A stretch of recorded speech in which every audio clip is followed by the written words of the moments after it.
सासू माँ बदल गई। कहानी उस घर की है जहाँ बहू और बेटी को एक माना जाता था, लेकिन फिर अरे शिखा बेटा, तू रसोई में क्यों घुसी रहती है? जा, रोटी मैं बना लूंगी। नहीं नहीं माँ जी, आप बैठिए, बस सारा खाना बन ही गया है। श्वेता को बोल देती हूँ, वो खाना लगा देगी सबका। सॉरी भाभी, मेरे पास वक्त नहीं है। माँ, मुझे पैसे देना, पार्लर जाना है। हाँ हाँ चली जाना, भाभी को भी ले जाना। वो भी जाने को बोल रही थी पार्लर, पर पहले ना मदद कर दे उसके खाना लगाने में। देख माँ, वो बहू है, उसे बहू रहने देना, इतना सर पर मत चढ़ा भाभी को। श्वेता, ज्यादा मत बोला कर। बहू और बेटी में कोई फर्क नहीं होता है। जा जाकर काम कर। ननद को माँ का भाभी से इस तरह प्यार करना बिल्कुल अच्छा नहीं लगता। वो बार बार किसी न किसी तरह माँ को भाभी के खिलाफ भड़काती रहती, लेकिन कोई फायदा ना होता।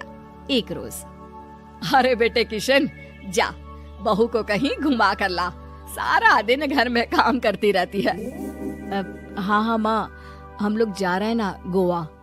अच्छा जी, भाभी ने तो हमें बताया भी नहीं।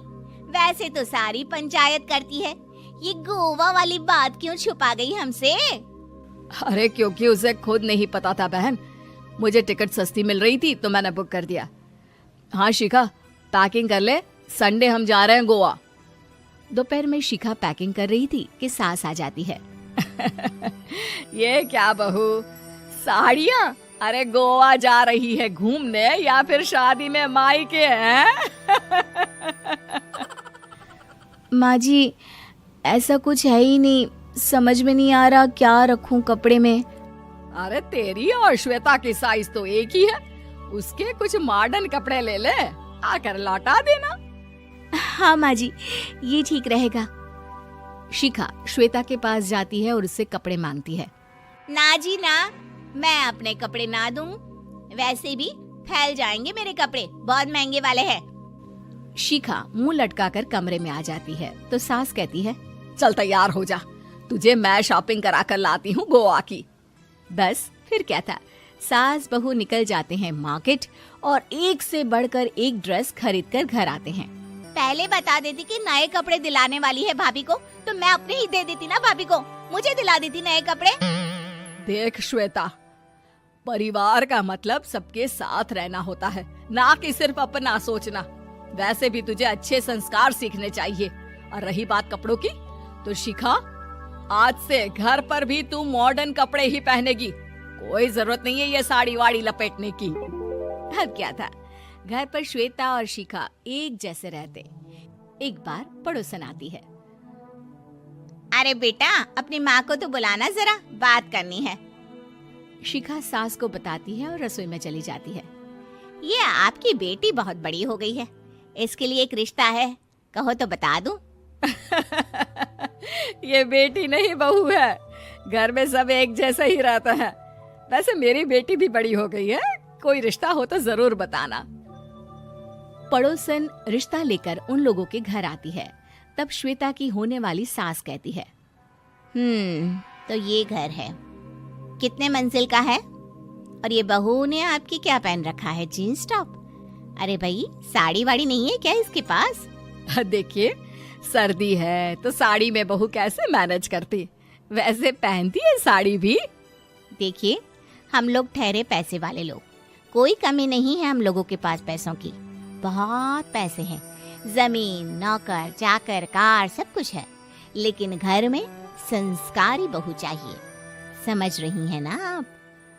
सास कुछ कहती कि श्वेता बोल पड़ती है, हाय रे, नौकर चाकर से लेकर जमीन, कार, पैसा, हाँ हाँ, मुझे रिश्ता मंजूर है, मंजूर है मुझे। अरे रुक जा श्वेता, मैं बात कर रही हूँ ना। देखिए, हम लोगों के घर इतनी आजादी नहीं मिलेगी। अरे हाँ कर देना माँ, हाँ कर दे जल्दी से। सास क्या करती, बेटी की शादी ऐसे घर में कर देती है जहाँ ना उनके विचार मिलते हैं और ना ही आचार। शादी के बाद एक रोज फोन पर, श्वेता बेटा, एक बार घर आ जा, बहुत दिल करता है तुझे देखने का। माँ, वो घर पर बहुत काम होता है, कैसे आऊँ? बड़ा घर है, लेकिन आने जाने वालों की लाइन ही लगी रहती है।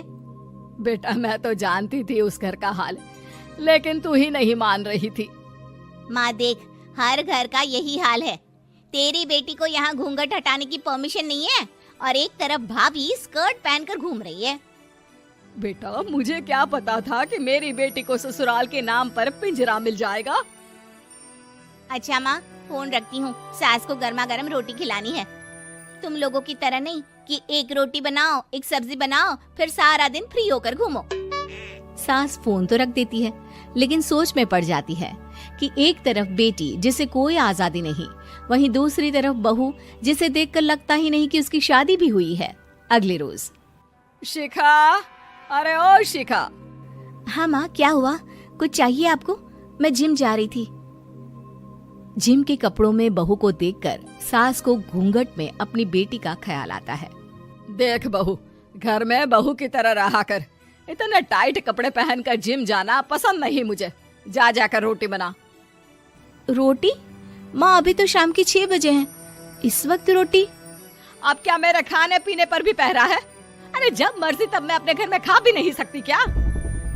बहू को अजीब लगता है। वो समझ नहीं पाती कि जो सास कल तक इतनी सपोर्टिव थी, उन्हें अचानक से क्या हो गया। वो किचन में जाती है, गरम रोटी के साथ 2 तरह की सब्जी, रायता, सलाद सब लेकर सास के पास आती है। माँ जी, खाना। इतना सारा खाना? राक्षस समझा है क्या मुझे? रोटी मांगी थी मैंने गर्मा गर्म बस। पर माँ जी, रोटी खाती किससे आप? सब्जी तो बनानी थी ना। अरे भूख मर गई मेरी तेरी बहस से। जा जाकर काम कर, अंदर पूरी रसोई साफ कर। बहू अंदर चली जाती है। थोड़ी देर में श्वेता घर आती है। अरे शिखा, जल्दी से चाय ला, पकवान बना, मेरी बेटी आई है। अरे नहीं नहीं माँ, ड्राइवर बाहर खड़ा है।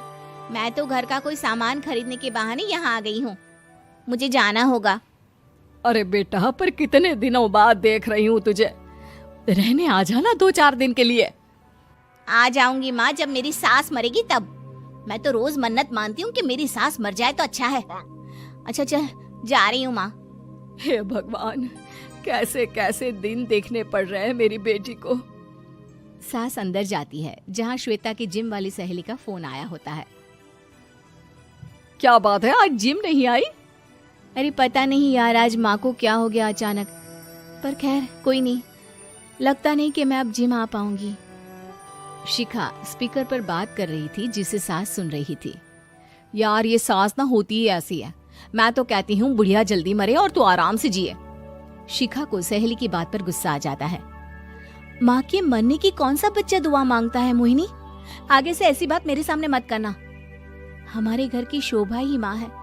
क्या हुआ जो थोड़ी शक्ति दिखा रही है? उसमें भी कोई ना कोई उनकी भलाई ही होगी। मैं तो कहती हूँ भगवान मेरे जैसी सास सबको दे, जो सिर्फ माँ की तरह है। सास वाली तो कोई बात ही नहीं है उनमें। सास ये बात सुन रही थी। उनकी आंख में आंसू आ जाते हैं कि क्यों वो बेटे की किस्मत में बहू को भी भागीदार बना रही थी। शिखा, अरे ओ शिखा, क्या हो गया? जिम नहीं जाना क्या?